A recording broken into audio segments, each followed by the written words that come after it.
Yo, man, this is Easy Pinch Out Podcast. Back here again with Djpnasty. Here with my special co-host. Your girl Alex. What's up, y'all? You know what I'm saying? Part but two. Yeah, part two. Part two. Let's go. Let's go. Remix. Come on, DJ. You already know. Come on, DJ. But yeah, so now actually we're going to get more into like a serious conversation. And I wanted to have this conversation because you are a single father, you know, you out here hustling, you know, you have things going on, you have a kid to take care of and so on. But tell us, like, how do you maintain your mental well-being throughout your days and everything, you know, especially dealing with the kid and so on? Well, shouts to music, first of all. Music for sure, but just having a good circle of people. You know, my parent, you know, God, I have a really good relationship with God as well.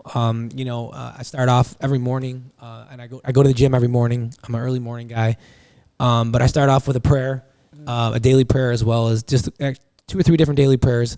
And then aside from that, you know, music, running outside, the gym, and I have a really strong group, a strong circle of friends. And especially with my boy Gary, like I said, with parenting, my boy Daniel Robertson, he works for Say Yes Breaking Barriers. He's a Buffalo legend, and he does a ton of youth mentoring. And let me tell you, he has been an amazing resource, and somebody who has just helped me understand single parenting, and really. Because my parents, like I said, my parents are high school sweethearts. They've been married since over 40 years. That's inspirational, man. Yeah, it is. And I'm still looking for that love.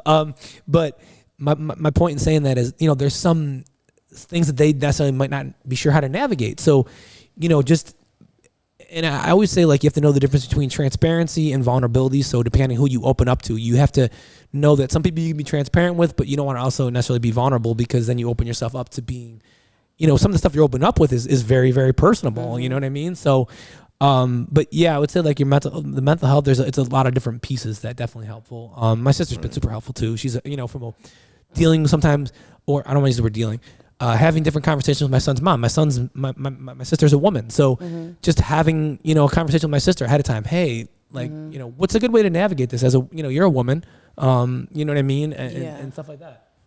Nice. You got anything? So while DJing and you're also like a full-time teacher dealing with high school students, do you tend to look at your child and be like, how do you start to raise your child? Like, also, in when I say that, I'm saying that the perspective you're around the older crowd, well, not older crowd, but older young adults. Do you ever look at them and be like, I'm going to take this, what I learned from them, and apply it into or bring it into the household? Yeah, definitely. A lot of things, you know, that I work with, like, for example, just watching the way like some students react to change. I mean, my son, you know, he goes through change weekly when, you know, with the transition when he goes from mom to me or me to mom. So asking my student, sometimes I'll have conversations, conversations with my students. How do you guys, when you guys when you guys were younger, how do you was it hard for you to transition? You know, just my students have the experience. You know, I let them teach me. Talk to me, like, you know, just having conversations sometimes with them, like, you know, I always say, like, being my son is biracial. I always say, you know, how is my son going to identify? Will he identify as a black male? Will he identify as a white male? And my students always say this to me, Mr. P, you're going to always give him love. So he's going to identify however he identifies. It's always going to be out of love. So, like, you know, you're showing him he has his mom's side of the family and he has my side of the family. And you know, we're, you know, white or Italian. Mom is, you know, African-American, black.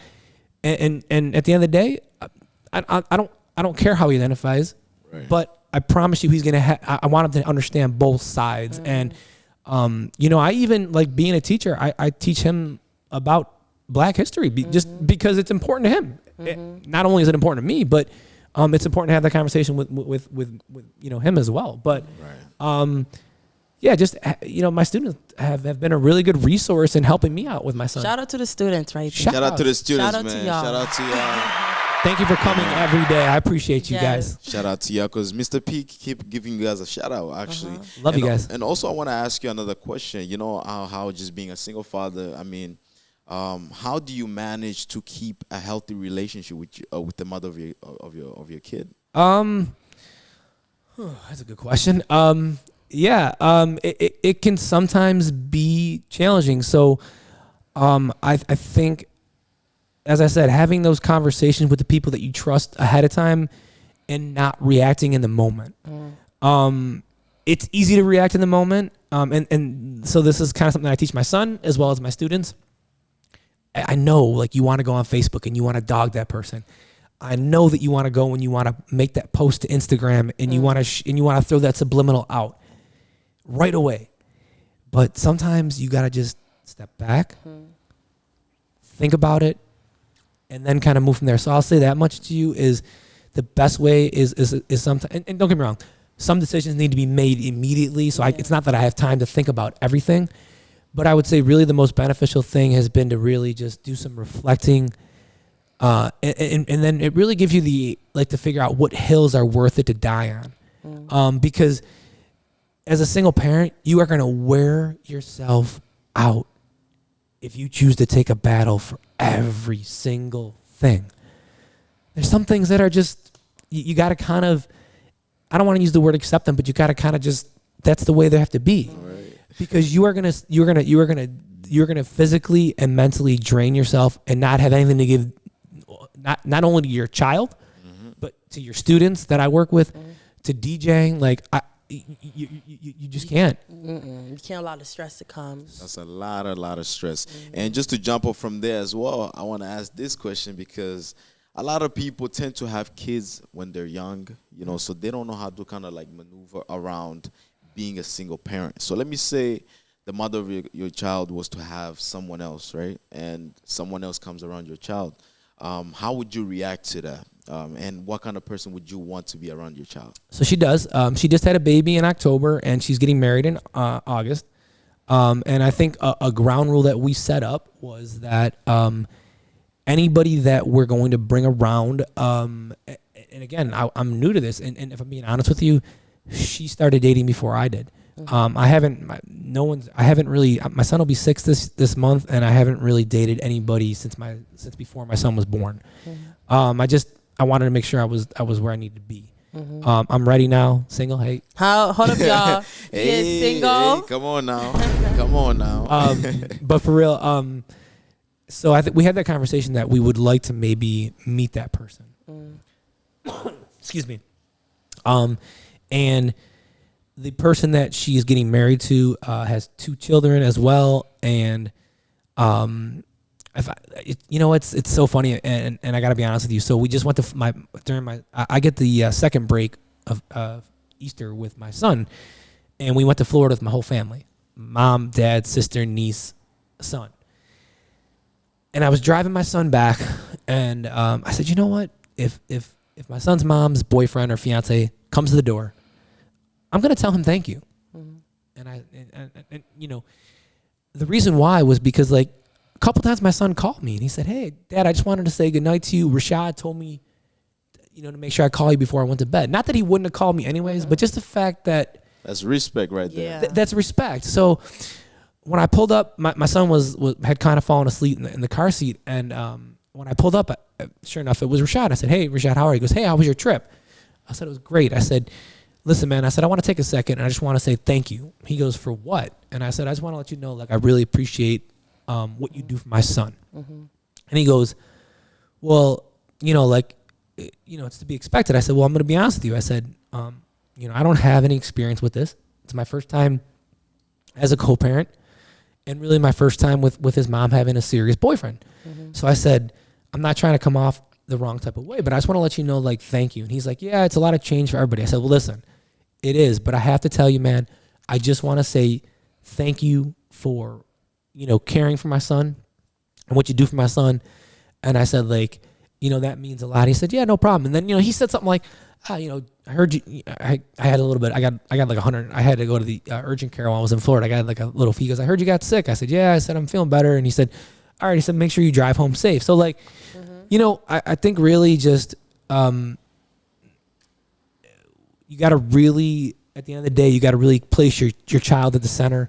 Right. And not that I had any desire to want to be back with my son's mother, but I had to separate myself and had to realize that at the end of the day, we've moved on. Mm-hmm. We're not going to be together. Right. So now I need to figure out what to do with the center of my son. And the best thing for my son is consistency and people that are good people in his life. So, you know, I have to say, like, I'm very happy with the person his mom has chosen to be with, and that's it. And again, but you know what? Off the rip, it wasn't easy. It was like, oh, okay, I don't know who this person is. Like, I know, because I mean, you have another man coming into your household. Let me say around your child, you know, because a lot of people tend to have like either that thought or that mindset where, okay, what if my son builds a better relationship with this person more than me? You know, and then it kind of like goes over your head type. Yeah, and you know what? Like, I'd be lying if I told you I didn't think that. I'm going to be honest with you. I definitely thought that, but you know, I will say that I got over that. Not got over, but I just said I'm going to keep being me. And I know, like, I know my son. Like, I know my son. Like, he loves me so much that if I just keep being me, he's only going to keep loving me even more. So, and the fact that there is somebody else in his life, another male in his life, is, you know, another person in his life. Yeah, I mean, it was definitely definitely a thought process, but I think a lot of times it was just really kind of reminding myself, like, just be the dad that you know and that you are, and that you, like, you know, and really applying the same logic that I do with my students.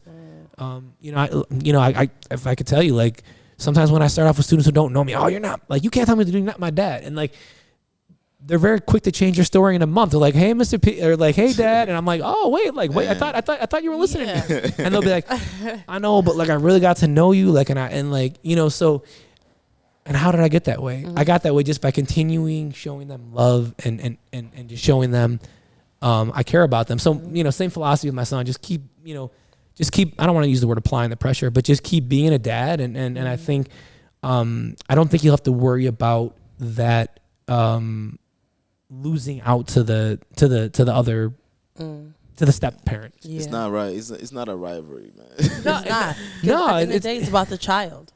Yeah. About the well-being of that child. Yeah. And I think to your point earlier too, like, how do you maintain the mental sanity? Like, sometimes realizing that, guess what? David, that my name, you brought another person in this world. It is no longer about you.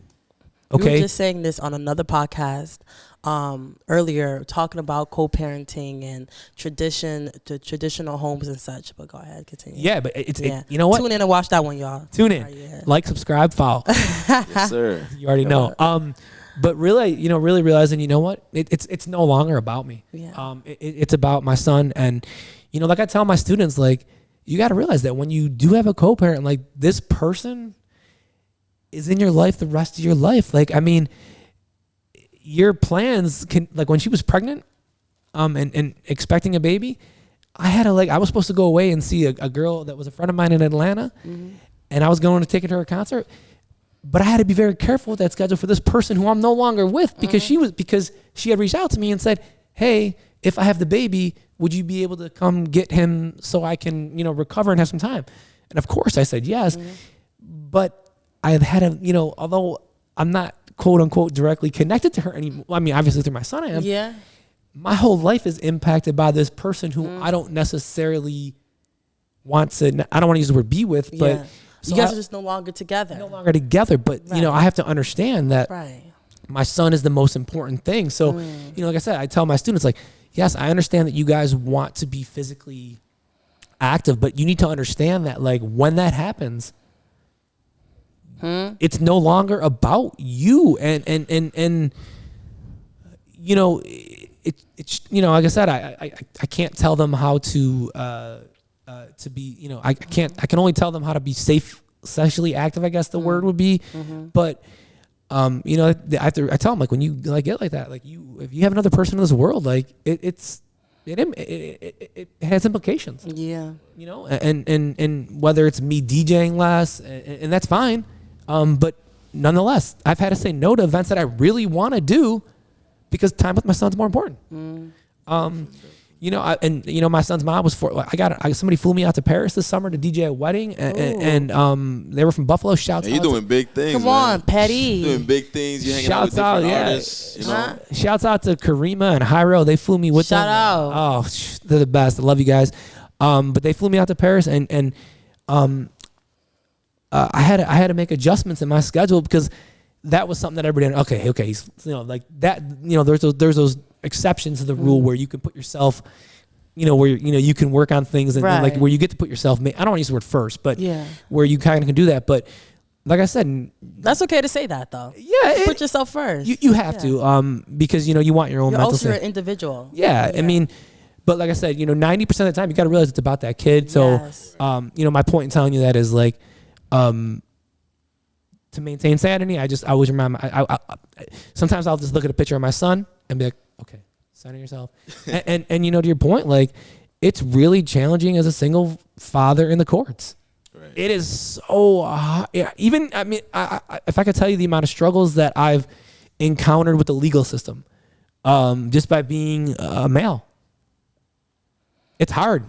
It's hard nowadays. You know, the mother has so much power when it comes to the kid. You know, at the end of the day, you know, sometimes, man, I look at it because I don't have a kid. I look at it, I'm like, man, if it's two parents, they should both have the same kind of like level to it when it comes to taking care of the kid. I understand a mother can be more nurturing than the father, but there are fathers who are more nurturing than some mothers.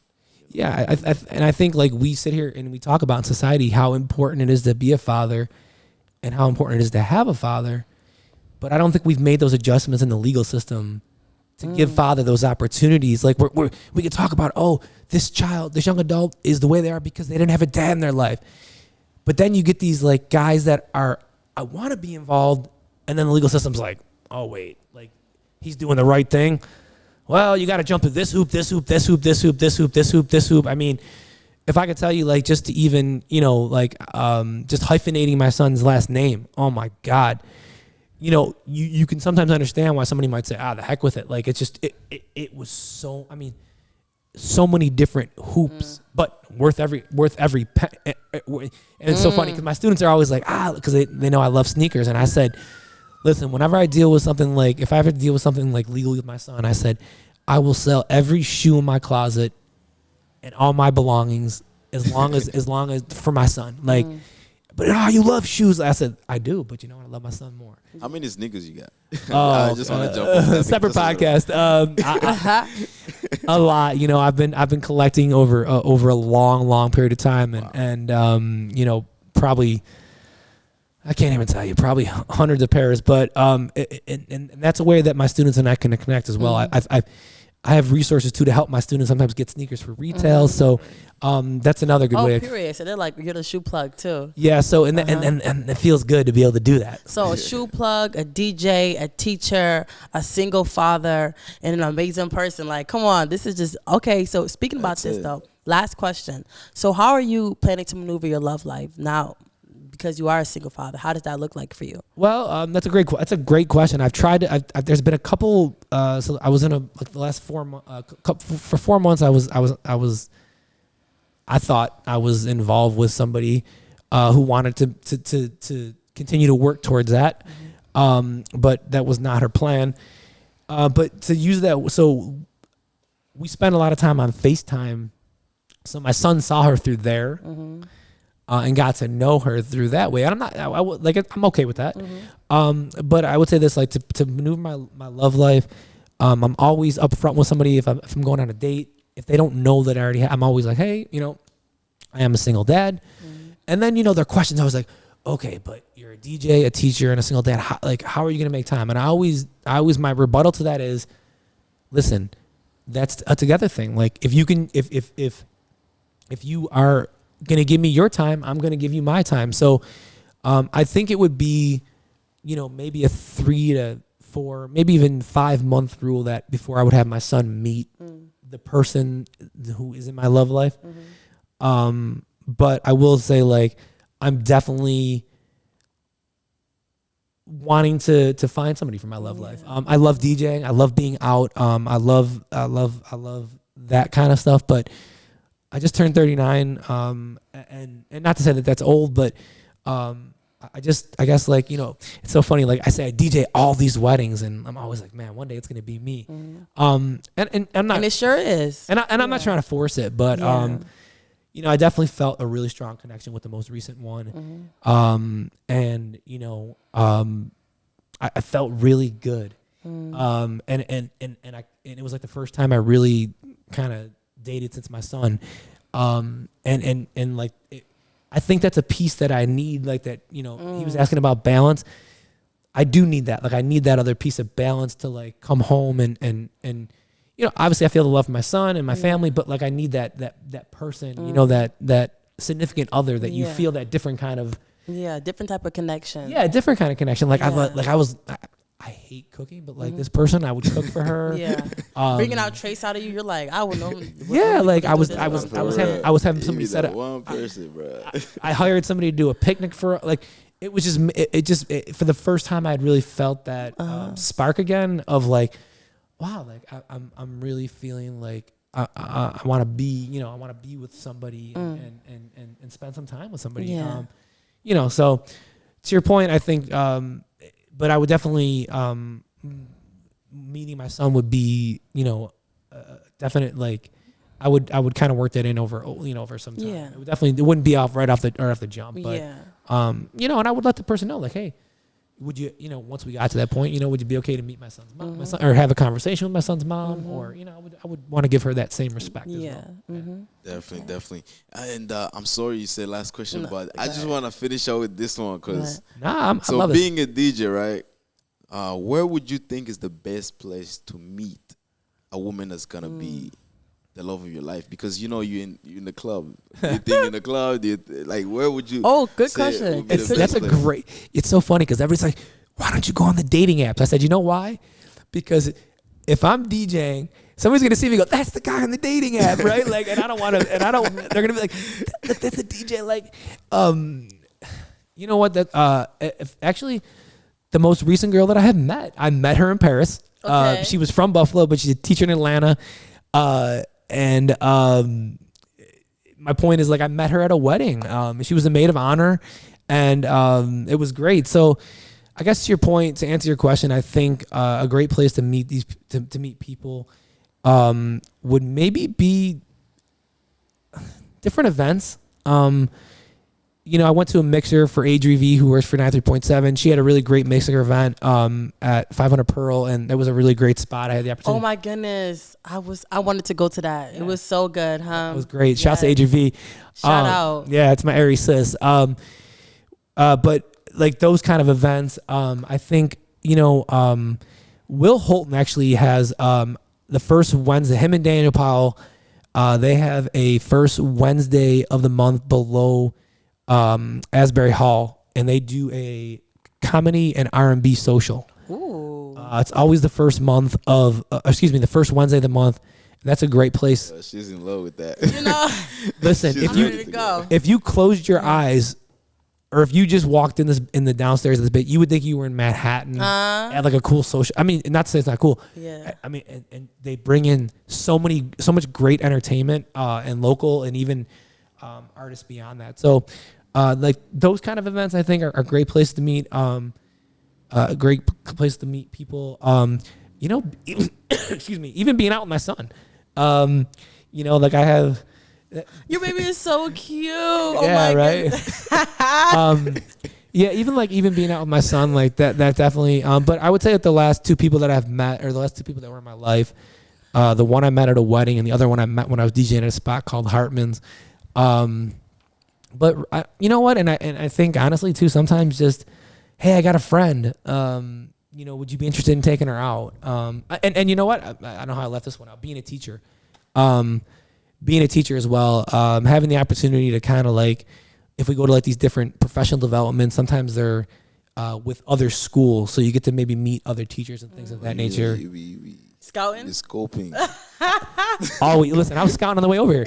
I scout everywhere. I'm always. I'm not thirsty, but I'm always. I'm always looking. Yeah, man. He's a pursuer. Yeah. God has a purpose. I mean, God has a plan for you, so you must chase that. Huh? Yeah, I mean, and he's telling me like, it's he who find it.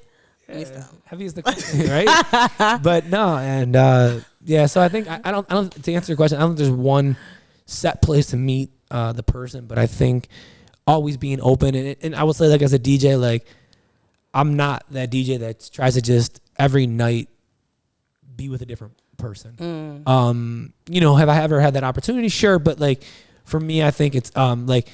And like because I know that conversation is going to come up with the person that I eventually. Oh well, you're a DJ, so you probably go. No, I really don't. And it's just I don't know. I don't think I don't necessarily do casual well. But like I guess like to like I don't want to be like that. I don't want to use the word sleazy, but I think like yeah, so I mean, to your point, I think there's really no one good answer, but just giving yourself, just being out there and just kind of always keeping your eyes peeled, and I think just really just, having the confidence and sometimes that's kind of where I maybe, I'm a little bit shy in the sense I can DJ in front of a group of people. And I feel like sometimes too as a DJ, this is what I'm gonna say the last thing, sorry, is just that if these women come out and see me and I'm like, oh, like she's cute and I want to ask her out, but then she friend zones me or she's not that interested. Is she not gonna come out and see me anymore DJing? You know what I mean? Like, I don't want to necessarily lose that, and I don't want to lose their support. Yeah. Or I don't want to make it weird. So I think the way that I've navigated over the last couple of years is just don't make it weird. Like I said, this another girl that I went out to dinner with, we hung out a couple times. Recently, we went out a couple times, went to dinner, and then I haven't heard from her, but guess what? I saw her out. Yeah. Hey, cordial, and you know what? Like, and I didn't throw any subliminals up on Instagram. I didn't do any of that. It definitely was it hurt. Yeah. And I like that's something. And that's something that you're like is able to accept that like. That's what happened. That's how you're feeling. Yeah, and I think that's something I always tell my students. Like, you can hurt, but like, please be careful with who you're sharing your hurt with. Don't use social media as your therapist. And I know it feels good to, but you just gotta be like, you gotta understand that it can sometimes come back to bite you. So, like I said, so when I see her, hey, what's up? How are you? Like, good to see you. Appreciate you coming out. Like, I give her the same energy, and that's something that I think that my students have really picked up on. Is I'm gonna give them the same energy whether it's Monday or it's Friday at 2:30 and I'm about to leave. I'm gonna give the same energy Monday at 8:30 in the morning when it's the beginning of the day. The same energy I'm gonna give you at Friday when it's 3, or if I see you on the weekend.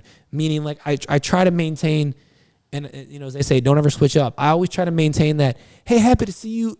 I'm happy you're here type attitude, and same thing even with like the some of the girls that have not worked out with me. Like I say, okay, it hurts, but just give her this. Like hey, and I guess one thing like that I said is like nobody wants to see you like walking around hurt with your feelings on your shoulders. So everybody wants to see you doing well. So kind of just keep a smile on your face and really. Although that person might hurt you, but just if they see you doing well, they'll be like, oh wow, like okay, like I guess he's over. Like because sometimes it's their loss at the end of the day. Yeah, Yeah, so. And like I think like with one of that most recent one of the person that I alluded to, like I didn't think like she kind of like I think that she's didn't realize I was going to take it. Okay. I don't think she realized that I was going to take it as well as I did. And you did. I mean, I spent some time like alone. It hurt, but I wasn't going to give her the satisfaction. Yeah. Right. On to the next one. Yeah. Definitely, man. Nah, but for real. But yeah, man, there you have it, man. So we're just going to finish it here. Yes. Appreciate you, Djpnasty. You feel me? It was good. You guys are incredible. Thank you for this platform. Love and appreciate you both. Thanks for listening to me.